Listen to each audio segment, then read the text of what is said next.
Welcome back, everybody. It's time for our second match, and as such, it's time for our second interview. That is right, Wolf. It's going to be Stats versus Rogue. Allow me to begin the translations. I will allow you. Hello, it is Stats and Rogue. 네. 잘 지냈어요? 네, 잘 지냈습니다. How have you been? 어제였죠? 엄청 I've been 큰 good. 기사가 떴어요. 네. 이승현 선수의 이적. 네. 네, 이승현 선수와 연습을 좀 많이 So 나눴습니다. Life is now in KT. 예, 연습도 So are you 많이 practicing 하고, with Life? 그 We're 뭐냐, practicing 제가 together. 몰랐던 이런 부분들도 많이 And he's 조언을 teaching me a lot of strategies and builds. 네, 병렬 선수의 이런 약점에 대해서도 많이 듣고. 네, 그래요? 그렇습니다. And told me a lot of weaknesses of 김대엽 선수가 Rogue. 이병렬 선수의 약점에 대해서 완벽하게 알아왔다고 Telling him 하는데요. Rogue secrets. 어떻게 생각하십니까? 우선 전 약점이 So how do you feel 없고요. about that? I don't have any 저도, weaknesses. I don't know what he's 오기 talking 전에 about. 토스 유저들을 조언을 많이 들었기 때문에 저도 자신 있어요 지금. 자신감이 네. 조성주 선수의 My 4강 Protoss 진출이 teammates 약간 좀 taught me a 자극이 lot 됐나요? today, so I'm really confident 아니요, going 그건 into this. 원래 성준호가 이길 것 같아가지고 별로 신경 안 썼어요. 그렇군요. 네.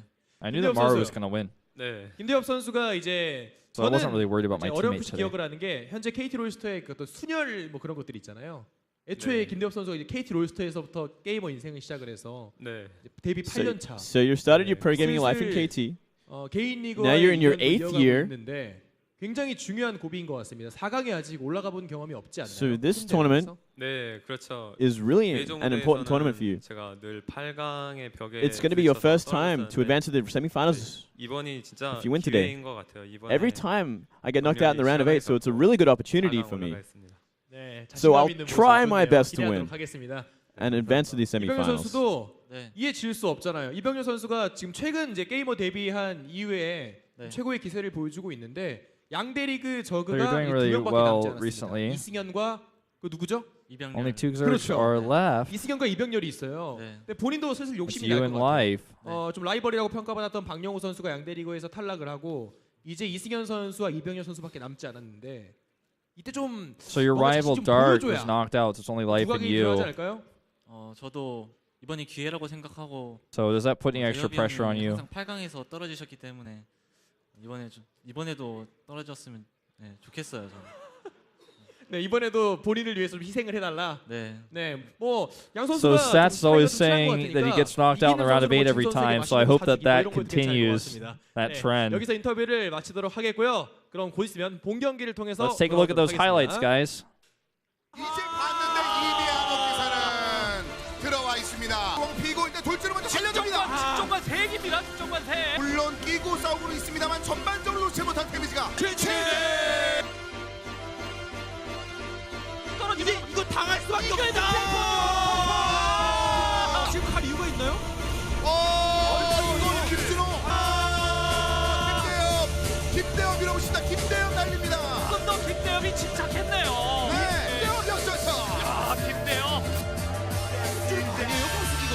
역장으로 막아놓고 여기로 더 이상 이래주면 아니야. 이거 막히네요. 김병식. 쟤도 깨질 수 있어요. 저글링 상대하는 거 보고하는 거 보십시오. 지금 돌아갔겠지라는 생각 정말 이런 식으로 치고 올라오고 있고. 그때는 아래쪽에 있는 병력들을 역장으로 막아놓고 있습니다. 김명식 제대로 가고 있는 나 여기서 집 다시 한번 실 거야. 근데 이런 나의 집을 그러니까요. 이런 건 그지 그 집을 다시 여기 세우고 있어요. 네이버 앞에서. 최후의 승자는 이병렬이었습니다.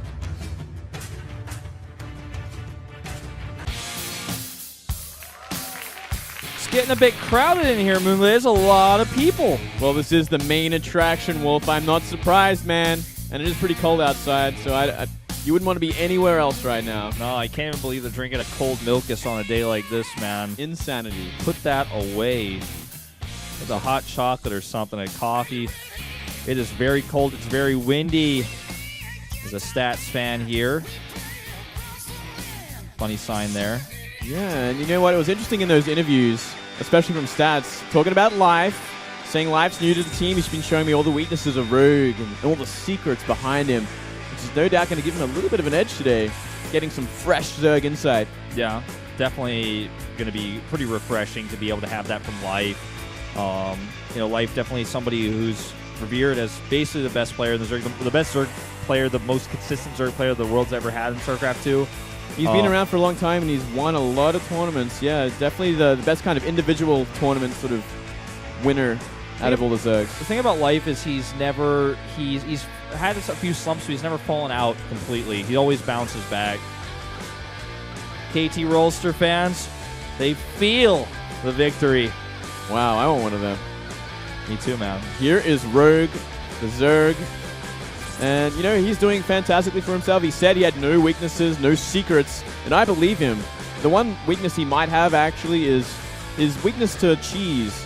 He sort of fell short a couple of times to Myungshik in recent, which is kind of a problem. It's definitely a weakness and something that maybe Stats might be banking on going into this best of 5. And I'm glad that you mentioned that. And when you saw a little highlight of one of those games, too, I feel like Stats' play style is really similar to Myungshik's. He's all about the air, really loves Phoenix play, loves late game Tempest like we saw at Terminator yesterday. Well, in Terminator's case, it was carriers we ended up seeing, really not Tempest, but that sort of late game, heavy Void Ray into air.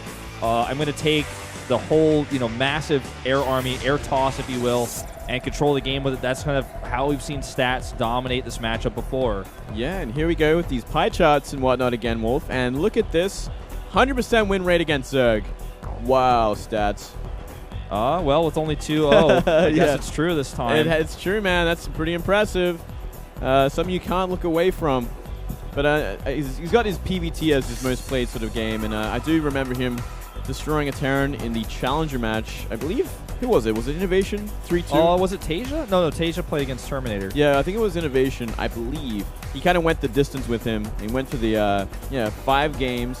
All of the macro games. Yeah. I remember now, yeah. I think you're absolutely right. Yeah, I mean, Stats is that kind of person. He loves to go to the late game. He likes to play those macro games, which can be pretty dangerous, especially for Zergs, if he can get there comfortably. And it depends. Let's see where Rogue's Swarm host play is at as well.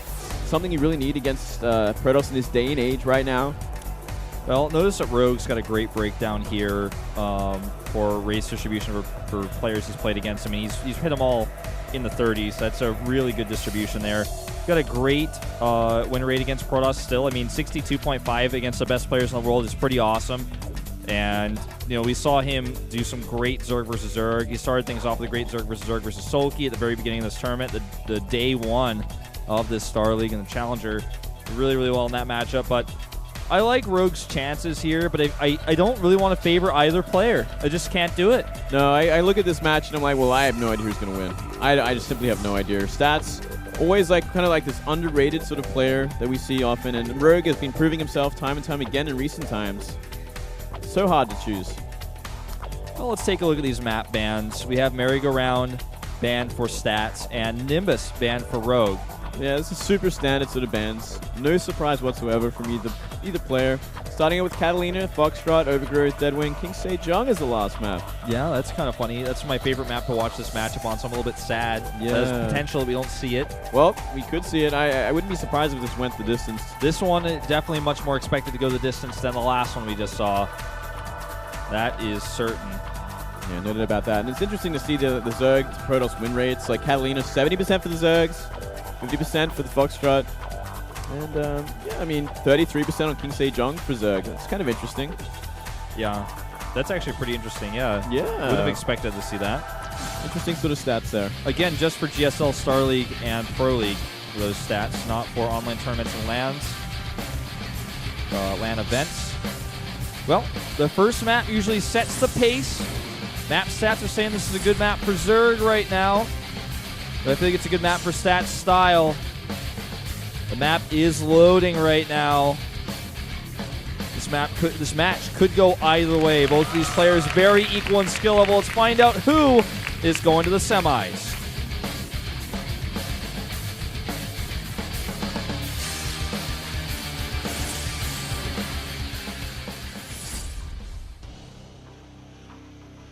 In the bottom right in red for KT Rolster, it's Stats. Team that just got a lot stronger with the recent edition of Life. Oh, yeah. And here in the top right, we do have Rogue. And I mean, Stats, when you look at his recent match history, he beat Life and Beyond in Pro League. He defeated Hero and Classic in Star League. He is taking down a lot of big names in recent times. Yeah. But he's still someone that we look at and we're like, well, he hasn't been a champion yet. You know, he hasn't gone the distance. He's getting knocked out consistently in the round of 8. Maybe True. this will be the tournament where he can break through. It could be. It absolutely could be. Well, we do see a pylon in the main here for stats. Yeah. Next to the ramp, so it looks like he's going to go for that kind of gateway cybercore block. Yep. Good Old against any school. sort of early lings. There's the gate. Yeah, play XP person drawing a little zealot there. I didn't read anything about it. I was just too enthralled with the zealot. Well, this is kind of interesting from Rogue as well, going for that 14-14 opening, so he wants those fast speedlings on the map. Rogue loves his early pools, man, especially in ZVZ, but in this matchup as well. Yeah. Let's throw it out from time to time. Quick speed. And this is going to make, you know, the mid game a little bit uncomfortable for stats. Yeah, it's going to make taking that Nexus in the low ground a little bit harder.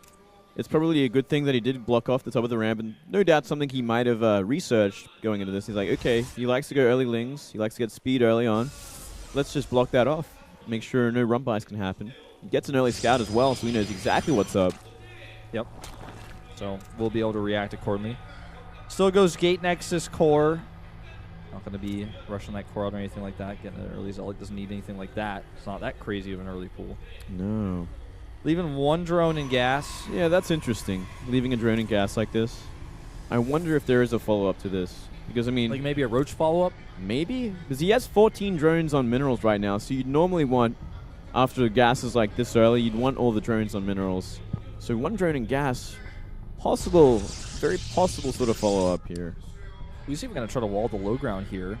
Core's on that secondary wall. Not a bad choice. If he can get that up, it's going to give him a lot more flexibility. His natural will be secured. I think it's a good idea. Yeah, I think it's a great idea. There's the hatch. He's going to use that probe and the Zealot to finish this wall off, but he's going to need that pylon as well. There it is. Ooh, pylon is exposed, which is the next problem, but Zealot can poke. Yeah, he should be okay. The annoyance here being that he doesn't have a second Zealot queued. So he's going to lose a lot of hit points here. Shields are already gone. Yeah, he's got to be... I think he could actually kill this pylon. Yeah. So, unless the mothership comes out in time. He's going to have to wall that with a gate. Yeah, it's a bit of a nuisance. In fact, he might even be able to sneak through there. He's going to have to use a pylon as well. Oh, wow. This is painful here. Speed's done now, so if he makes one wrong step, his lings are going in the main. Yeah, a couple more lings being made before he starts running up again. Still only one drone on gas, but he is up to 100 gas. Could go for a lair, could go for something else. Or he could just be banking slowly as he transitions to 2 base. Yeah. Well, Mothership Core is going to ward those lings away. Pretty good scout. Make sure there's no like morphing banelings or anything crazy over there. Yeah, I really like this early forge as well. Means he can get an early +1, which is no doubt going to be fantastic against early speedlings. Yep. Gives him like the ability to move out in the map, maybe take a 3rd base. A little bit delayed though. Good Overlord scout here. He's going to check that +1 as well as the gas timings at the natural. So coming in there right now, taking a peek. Stargate, very stats-esque. Does get dropped in the main. And an Overlord is going to check that. Should be able to see it without any big problems. It's not going the right way, but I think he's just going to see the edge of it. Yeah, I think he's going to see it. Oh, he turns around. Okay, maybe not. Just barely going to see it, I think. Yep. Ah, from the bottom. Yeah, just turns around, sees what he needed to see. Obviously no anti-air in the proto space whatsoever just yet. And get away. 3rd hatch on the way now. So now Rogue has all the information to build the tools he needs to defend, any of this harassment that may be coming his way. Could be an Oracle. Just go over there, get a little bit of harassment, help defend a pretty free 3rd base. But it's going to be Phoenixes instead. Yeah, I mean, because it got scouted like that, he probably doesn't want to go Oracle because Oracle still can be very useful, but still, like, spores are going to be up in time. So it's hard to find enough damage to justify going them.